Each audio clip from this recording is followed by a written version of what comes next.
खुदा के रसूल की बस एक ही सजा, सरकन से जुदा, खुदा के रसूल की बस एक ही सजा, सरकन से जुदा, खुदा के रसूल की बस एक ही सजा। सरकन से जुदा, वसीम रिजवी मुर्दाबाद, वसीम रिजवी मुर्दाबाद, वसीम रिजवी मुर्दाबाद। स्वागत है आपका आई टुडे न्यूज में। मैं आपके साथ मोहम्मद नासिर।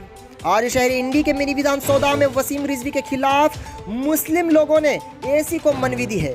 हजरत मोहम्मद सल्लल्लाहु अलैहि वसल्लम के खिलाफ अपनी किताब में नाजेबा अल्फाज का इस्तेमाल करने पर वसीम रिजवी को कड़ी से कड़ी सजा, यहाँ तक कि उसको मुल्क बदर करने के लिए doctor Zakir Hussain social committee और टीपू क्रांति सेना कर्नाटका और कई मुस्लिम युवकों और नौजवान और लीडर्स ने मिलकर इंडी के एसी राहुल शिंदे को मनवी दी है। आइए देखते हैं।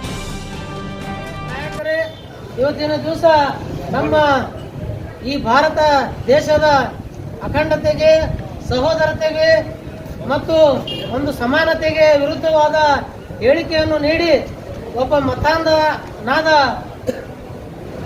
ವಸೀಂ ರಿಜ್ವಿ ಅನ್ನುವ ಒಬ್ಬ ಮತಾಂಧ ದೇಶ ವಿರೋಧಿ ಚಟುವಟಿಕೆಗಳನ್ನು ಮಾಡಿ ಈ ದೇಶದಲ್ಲಿ ಅರಾಜಕತೆಯನ್ನು ಸೃಷ್ಟಿ ಮಾಡಿ ಹಿಂದೂ ಮುಸ್ಲಿಂ ಬಾಂಧವರ ಒಂದು ಏಕತೆಗೆ ಧಕ್ಕೆ ತರುವ ಒಂದು ಹೇಳಿಕೆಯನ್ನು ಕೊಟ್ಟು ಮುಸ್ಲಿಂ ಧರ್ಮದ ಭಾವನೆಗಳಿಗೆ ನೋವುಂಟು ಮಾಡಿದಂತಹ ವಸೀಂ ರಿಜ್ವಿ ಅನ್ನುವ ಒಂದು ಮತಾಂಧ, ಅವರ ಜೊತೆ ಒಬ್ಬ ಅಸೀಮಾನಂದ ಸರಸ್ವತಿ ಅನ್ನುವ ಒಬ್ಬ ಸ್ವಾಮೀಜಿ ರೋಡ್ ಶಾಪ್ ಮಂದಿ ಕೂಡಿ ಒಬ್ಬ ಗುರುಗಳ ಅವಹೇಳನಕಾರಿ ಭಾಷಣವನ್ನು ಮಾಡಿ ಅದನ್ನು ಸೋಷಿಯಲ್ ಮೀಡಿಯಾ ಮುಖಾಂತರ ಎಲ್ಲ ಹರಿಬಿಟ್ಟು ಒಂದು ಸಮಾಜ ವಿರೋಧಿ ಚಟುವಟಿಕೆಗಳನ್ನು ಮಾಡುತ್ತಾ ಒಂದು ಧರ್ಮದ ವಿರುದ್ಧ ಹೇಳಿಕೆಗಳನ್ನು ನೀಡಿ ಒಂದು ಸಮಾಜದ ಧರ್ಮದ ನೋವುಂಟು ಮಾಡಿದಂಥ ಒಂದು ರಿಜ್ವಿ ಹಾಗೂ ಅಸೀಮಾನಂದ ಸರಸ್ವತಿ ಅನ್ನುವ ಎರಡು ಜನ ಕೂಡಿ ಒಂದು ಉಗ್ರ ಕೃತ್ಯವನ್ನು ದೇಶದಲ್ಲಿ ಮಾಡುತ್ತಾ ಒಂದು ದೇಶದ ಅರಾಜಕತೆಗೆ ಸೃಷ್ಟಿಯನ್ನು ಮಾಡಿದಂಥ ಇವರಿಬ್ಬರಿಗೆ ದೇಶದಿಂದ ಗಡಿಪಾಡು ಮಾಡಿ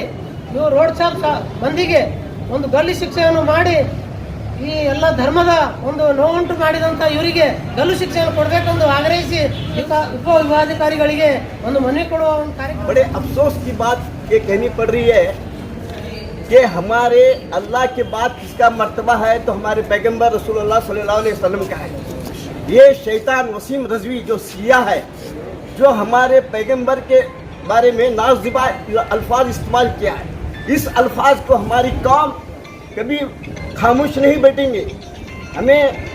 हम चाहते हैं कि हम हुकूमत से अपील करना चाहते हैं कि इस शैतान को सजाए मौत दी जाए या फांसी दी जाए।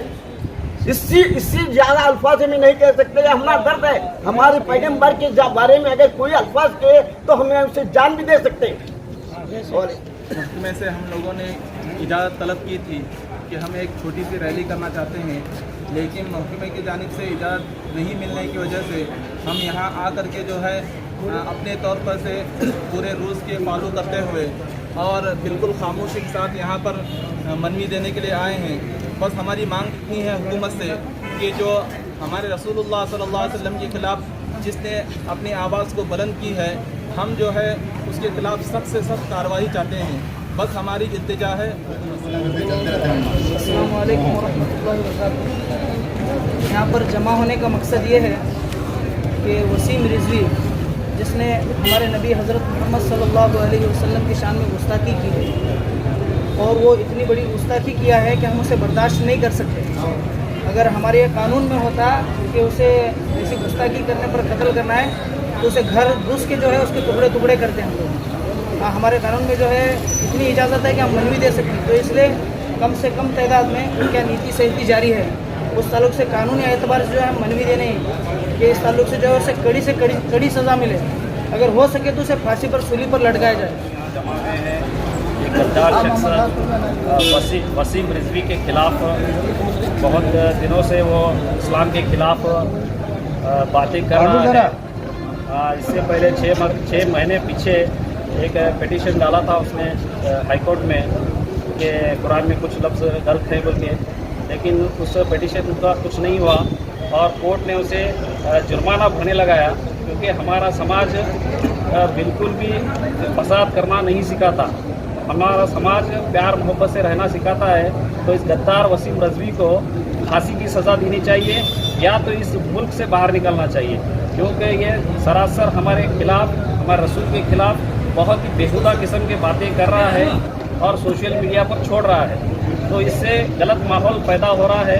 तो मुसलमानों से गुजारिश करता हूँ कि इसके लिए ज़ोरदार अपना जुलूस निकालें और इस वसीम रिजवी को फांसी की सज़ा देने की उम्मीद करता हूँ यूपी सरकार से, और वसीम रिजवी को गद्दार कहलाने के लायक भी कहता हूँ। इसके साथ में एक स्वामी हैं, स्वामी गिरी बोल के, जो उनका साथ जोरदार दे रहे हैं। मैं उन्हें भी दोनों लोगों को भी गद्दार कहना चाहूँगा, क्योंकि वसीम रिजवी बहुत गंदे शब्द जो है कुरान के अंदर हैं, बल्कि बताया है, तो सरासर गलत है। क्योंकि वसीम रिजवी को कुरान क्या है मालूम ही नहीं, वो एक शिया जमात का आदमी है, इस्लाम क्या है मालूम नहीं, अल्लाह के रसूल क्या है मालूम नहीं। इस गद्दार इंसान को सख्त से सख्त फांसी की सज़ा दी जाए और इस मुल्क से उसे निकाल कर फेंक दिया जाए। मैं इतना कहकर अपनी बात। आज जो हिंदुस्तान में जो फसादात फैलाने की जो साजिशें जो चल रही हैं, इस साजिश के पीछे हमारी हिंदुस्तान की सरकार का बहुत बड़ा हाथ है। और जो ये वसीम रिजवी जो सब लोग कह रहे हैं कि मुसलमान है, मैं कहता हूँ ये मुसलमान नहीं, ये सूअर की औलाद है। और मुसलमान तो हमारे नबी करीम सल्लल्लाहु अलैहि वसल्लम के बारे में उफ कहने की भी बात नहीं सोचता। और ऐसे गद्दार को, जो वसीम रिजवी जैसे गद्दार को, मैं हुकूमत से दरख्वास्त करता हूँ कि ऐसे गद्दार को अपना साथी ना बनाए, क्योंकि ऐसे गद्दार की तरफ से वहाँ यहाँ पर जो दंगे फसाद जो फैल रहे हैं, ऐसे गद्दारों की वजह से फैल रहे हैं। मैं हुकूमत को, सरकार और हमारे देश के प्रधानमंत्री नरेंद्र मोदी साहब को मैं गुजारिश करता हूँ कि इस गद्दार को जल्द से जल्द इसको अरेस्ट करके जेल में फेंका जाए, क्योंकि हमारा देश एक ऐसा है कि यहाँ पे हर मज़हब के लोग रहते हैं, यहाँ हर मज़हब को आज़ादी है, कौन किसी के मज़हब को कहने के लिए किसी को हक नहीं है। ये जो बाबा साहब अम्बेडकर साहब ने जो संविधान लिखा है, इसके संविधान के खिलाफ जो ये बात हो रही है, तो इसलिए मैं कहता हूँ वसीम रिजवी को कानून की तरफ से कोई भी उसे मोहलत न दिया जाए, उसे कोई सरकारी उसे सिक्योरिटी वगैरह मत दिया जाए, क्योंकि ऐसे गद्दारों को जल्द से जल्द फांसी की सज़ा तक पहुँचाने का काम ये हमारे हुकूमत का है। और मैं हमारे कौम से, अवाम से अपील करता हूँ, ऐसे गद्दारों को कभी बख्शना नहीं चाहिए। इतना कहकर मैं दो बार ನಗರದ ಅಲ್ಪಸಂಖ್ಯಾತರ ಮುಖಂಡರುಗಳೇ ಹಾಗೂ ನನ್ನ ಹಿರಿಯ ಮಾರ್ಗದರ್ಶಕರೇ ಹಾಗೂ ನನ್ನ ಎಲ್ಲ ಸ್ನೇಹಿತ ಬಂಧುಗಳೇ, ಮೊನ್ನೆ ಒಂದು ಏನು ನಮ್ಮ ಭಾರತದ ಒಂದು ಸೌಹಾರ್ದತೆ ಇರುವಂಥ ಒಂದು ದೇಶದಲ್ಲಿ ಎಲ್ಲ ಜಾತಿಗಳ ಜೊತೆಯಲ್ಲಿ ಕೂಡಿ ಬಾಳುವಂಥ ಒಂದು ಈ ಭಾರತ ದೇಶದಲ್ಲಿ ಒಬ್ಬ ವಸೀಮ್